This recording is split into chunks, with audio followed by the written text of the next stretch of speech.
مولاي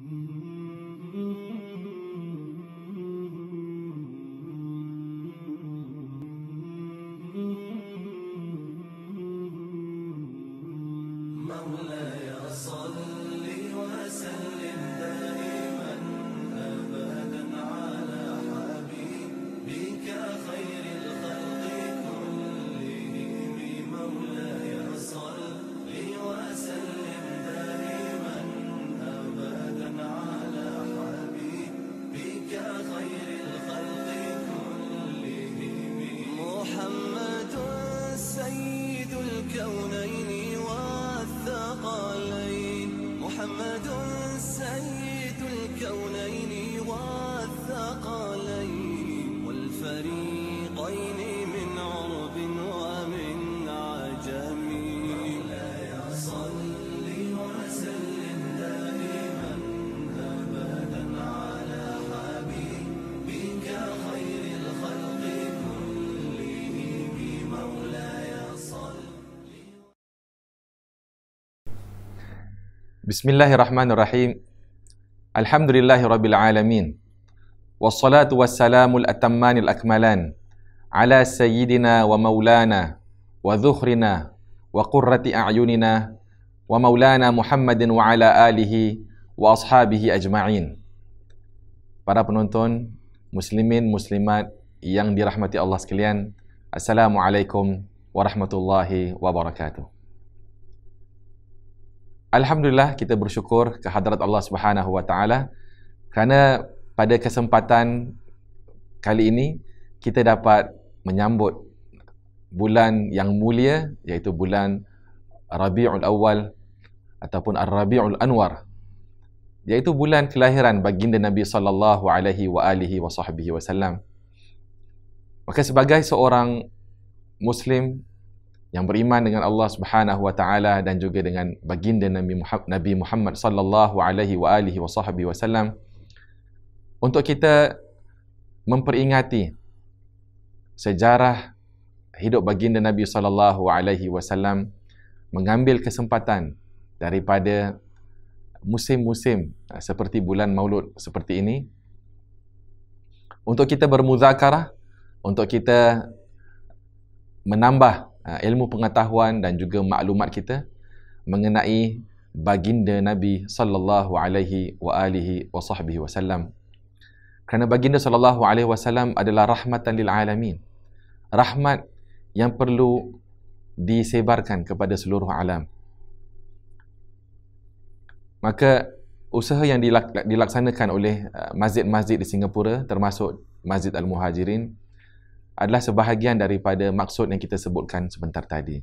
Mudah-mudahan dengan kajian-kajian seperti ini dapat menimbulkan rasa kasih dan cinta yang mendalam kepada baginda Nabi sallallahu alaihi wasallam melalui mengenali kepribadian, akhlak dan juga pemikiran, keputusan-keputusan yang dilaksanakan oleh baginda Nabi sallallahu alaihi wasallam.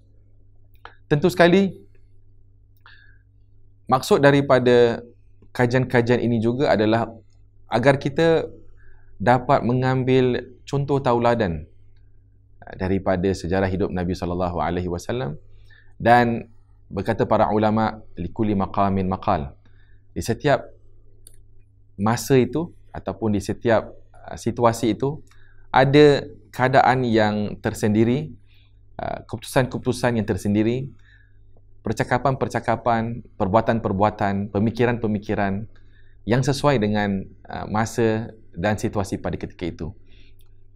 Apabila kita mengkaji sejarah Nabi SAW dan kita mendapati bahawa ia dapat memberi manfaat bagi kehidupan kita pada zaman ini, di tempat ini, maka adalah sebaiknya kita dapat mendapatkan manfaat daripada sejarah hidup Nabi SAW agar kita dapat memberikan contoh tauladan yang terbaik. Kita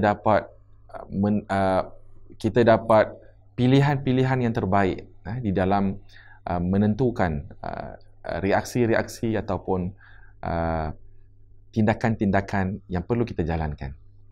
Muslimin, muslimat yang dirahmati Allah sekalian, pada kali ini kita sampai kepada episod mengenai peristiwa Fathu Makkah, iaitu sejarah mengenai pembukaan kota Makkah.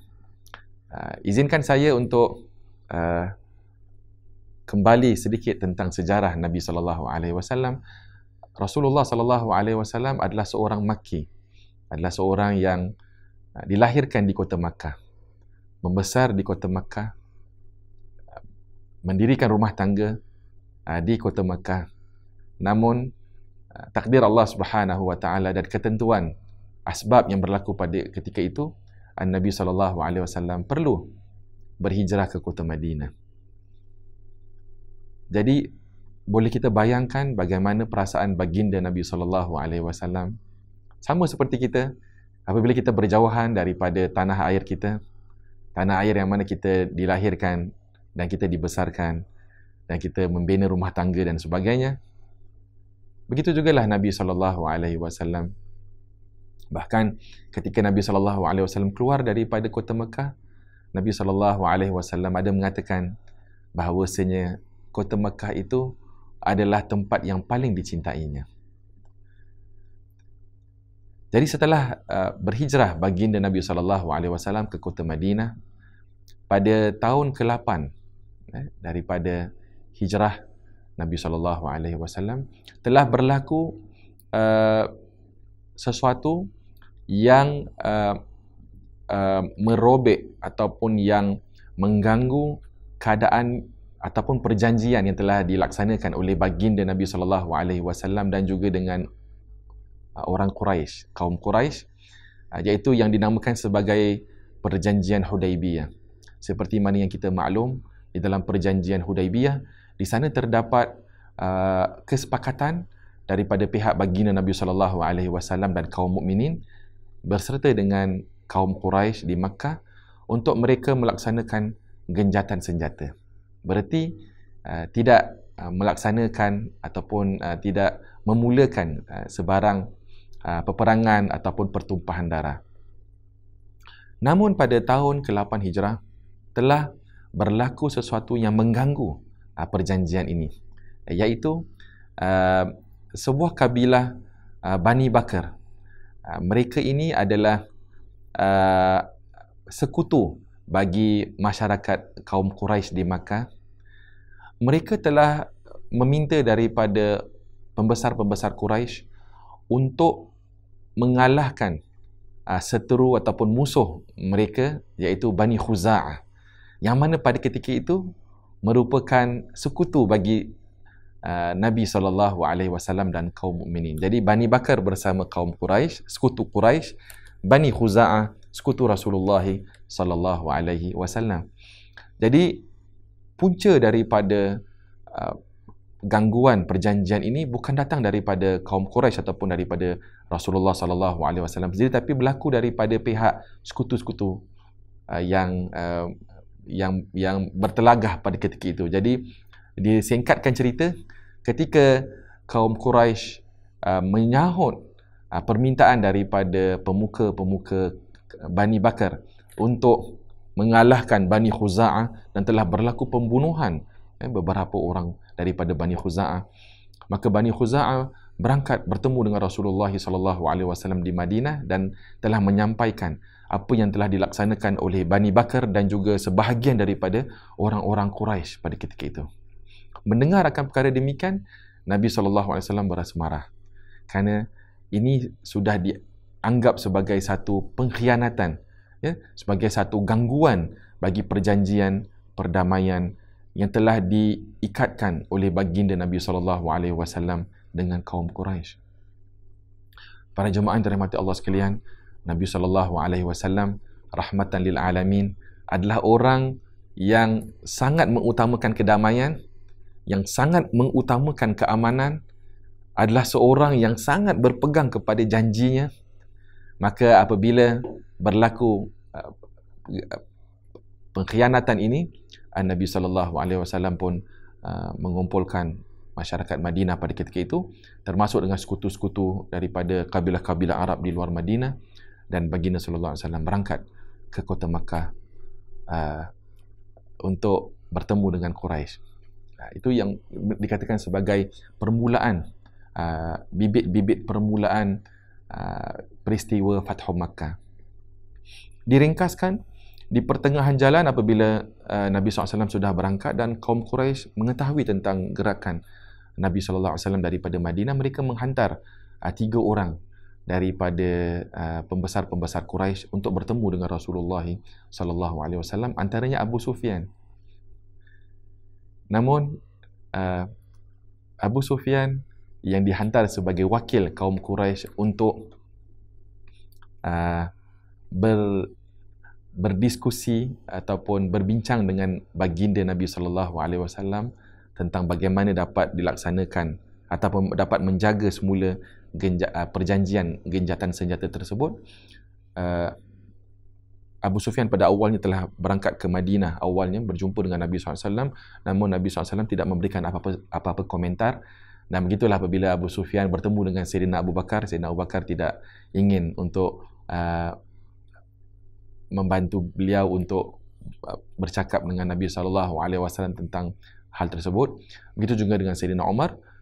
Dan kemudian pada beberapa ketika setelah berangkatnya Nabi SAW daripada kota Madinah, Abu Sufyan yang pada ketika itu memang kalau kita melihat kepada sejarah, sebenarnya beliau sudah mula tertarik kepada agama Islam, ya, dengan peristiwa-peristiwa telah dilalui daripada awal, daripada berkembangnya dakwah Rasulullah SAW di Makkah, kemudian ketika berlakunya peperangan-peperangan dan sebagainya, yang sebenarnya pada akhirnya Abu Sufyan masuk ke dalam agama Islam ketika beliau sebenarnya seharusnya menjadi wakil kepada masyarakat Quraisy untuk berbincang agar Rasulullah SAW tidak maju ke kota Makkah. Kemudian ada satu lagi peristiwa yang saya ingin berkongsi dengan anda sekalian, iaitu tentang kisah seorang sahabat Nabi yang bernama Hatib bin Abi Balta'ah. Ingat nama ni, Hatib bin Abi Balta'ah. Sayyidina Hatib ini adalah seorang yang telah masuk Islam daripada awal, dan beliau telah mengikuti peperangan-peperangan daripada awal, peperangan Badar, Uhud dan sebagainya. Maka Sayyidina Hatib, beliau ini mempunyai keluarga di Makkah, namun bukan daripada golongan Quraisy. Jadi ketika beliau mengetahui tentang rancangan Nabi SAW untuk berangkat ke kota Makkah, beliau menghantar surat, ya, surat, dan dia gulung dan dia kasih kepada seorang perempuan yang berangkat daripada kota Madinah ke kota Makkah.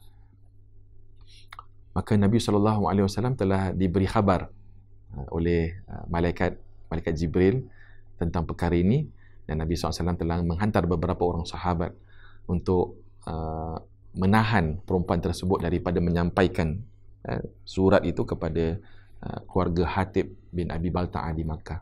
Antara yang dikirim adalah Sayyidina Ali karramallahu wajhah.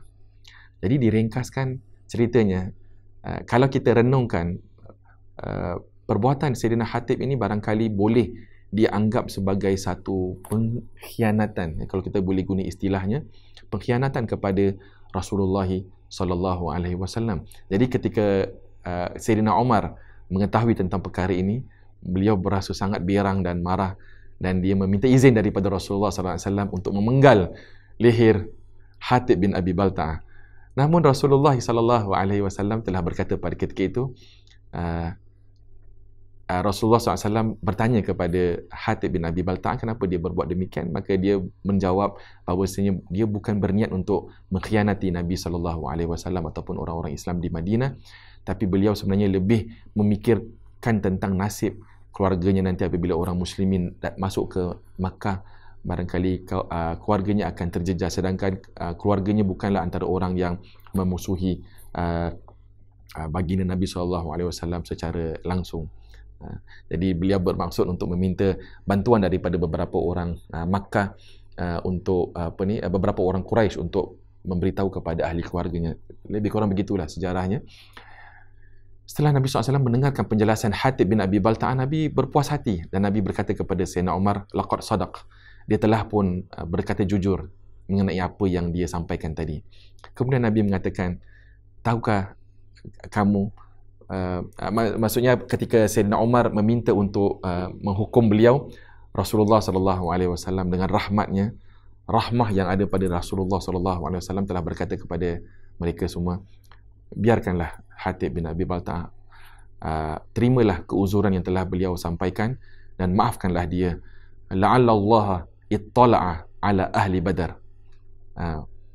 Mudah-mudahan barangkali Allah Subhanahu wa taala telah pun melihat kepada kesungguhan dan usaha yang telah dilaksanakan oleh ahli Badar yang telah bersama-sama ketika dalam peperangan Badar, dan Allah telah berkata kepada mereka, if'alu ma syi'tum, laksanakanlah apa saja yang kamu rasakan yang terbaik. Jadi itu adalah perkara yang perlu kita highlight juga di sini. Dan yang terakhir adalah ketika Nabi SAW ingin masuk ke kota Makkah, Rasulullah SAW membahagi pasukan yang ada bersama baginda SAW. Ikut sejarah lebih kurang 10,000 orang Madinah dan juga kabilah-kabilah Arab yang merupakan sekutu Rasulullah SAW, ramai 10,000, dan Rasulullah SAW telah membahagi-bahagi mereka kepada beberapa pasukan untuk masuk ke kota Makkah. Jadi mereka bukan masuk daripada satu direction saja, tapi daripada beberapa direction. Jadi antara pasukan kecil yang Nabi SAW bentuk tadi, antaranya yang diketuai oleh Sayyidina Khalid bin Walid.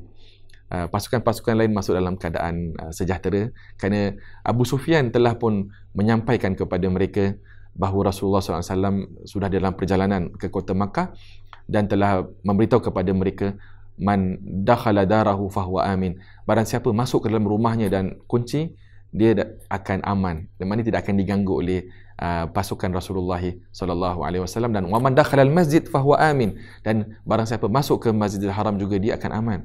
Jadi orang Makkah pada ketika itu, sama ada mereka masuk ke rumah mereka ataupun mereka masuk ke Masjidil Haram, dan mereka itu aman. Adapun pasukan kecil yang diketuai oleh Sayyidina Khalid bin Walid, telah berlaku pertumpahan darah kerana beberapa orang Quraisy pada ketika itu, antara yang terbesar juga di kalangan mereka. Mereka cuba untuk menghalang pasukan Sayyidina Khalid untuk masuk ke Makkah.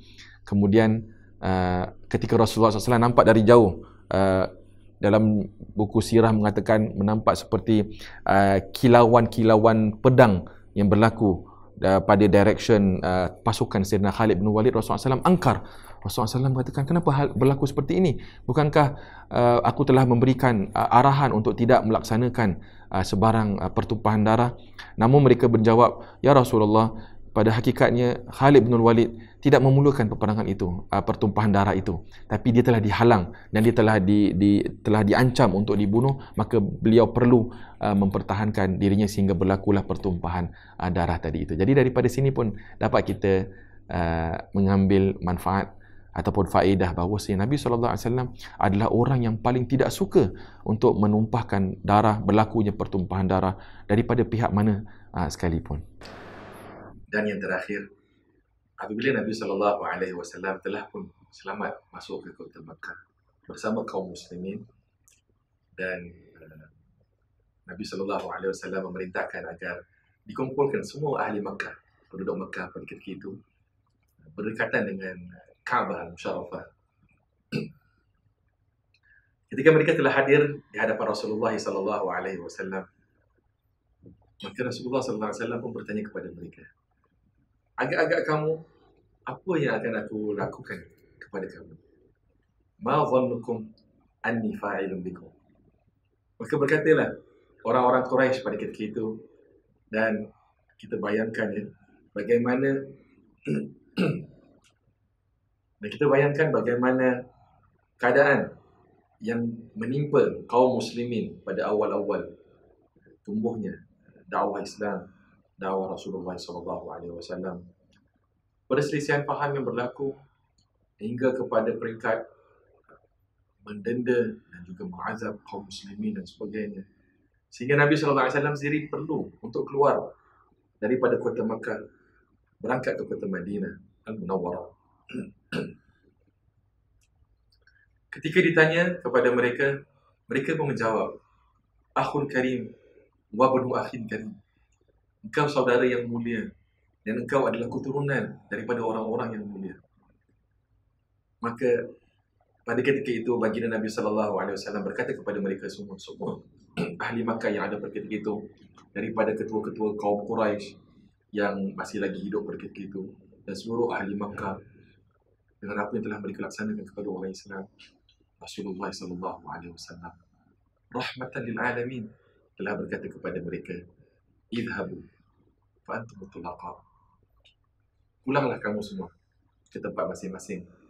Kamu bebas daripada segala bentuk ancaman, bebas daripada segala bentuk denda, bebas daripada segala bentuk pertumpahan darah, pengambilan dendam dan sebagainya.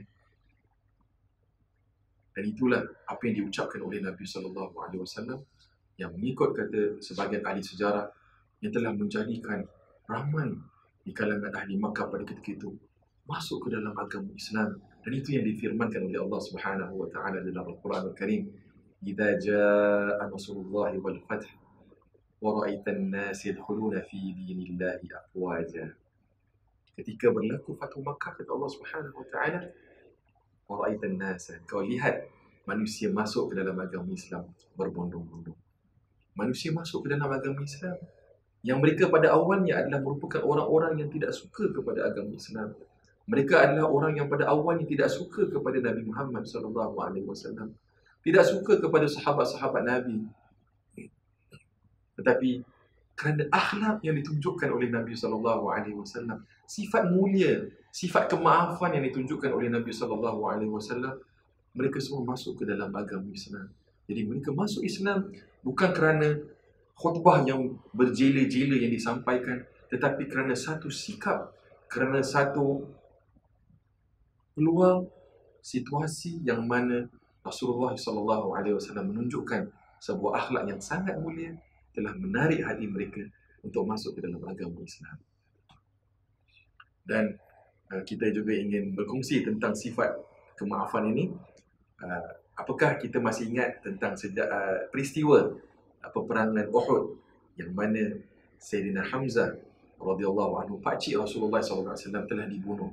Apa yang berlaku setelah itu? Kalau kita imbas semula sejarah tersebut, Sayyidina Hamzah, jenazahnya ataupun mayatnya telah pun didatangi oleh Hindun bintu Utbah, dan beliau telah pun, kerana dia ingin mengambil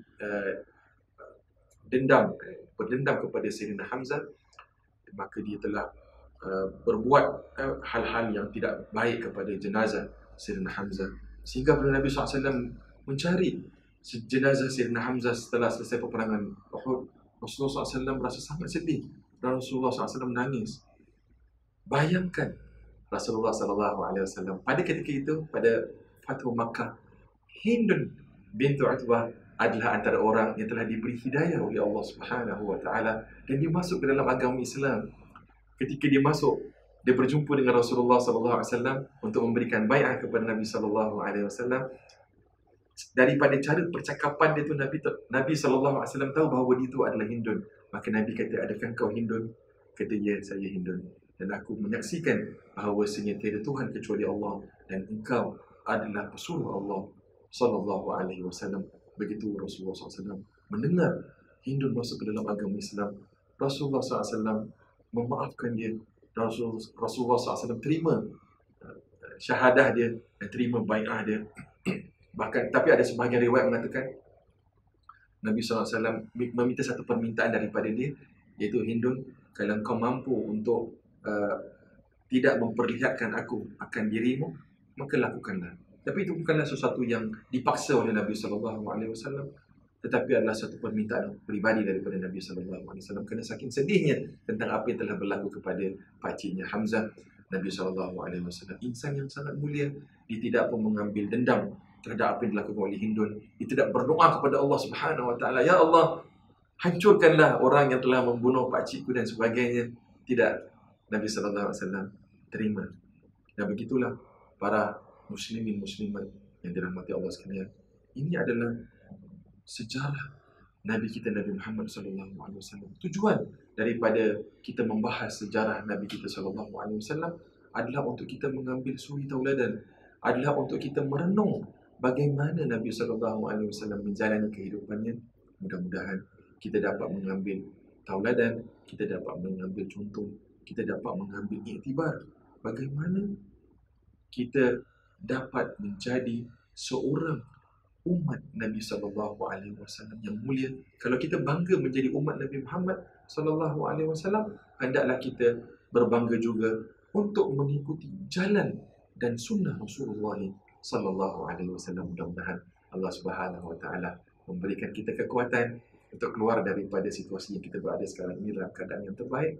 Dan mudah-mudahan Allah Subhanahu wa taala menjadikan kita umat yang terbaik bagi Nabi yang terbaik.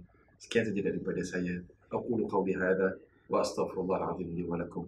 Wassalamualaikum warahmatullahi wabarakatuh.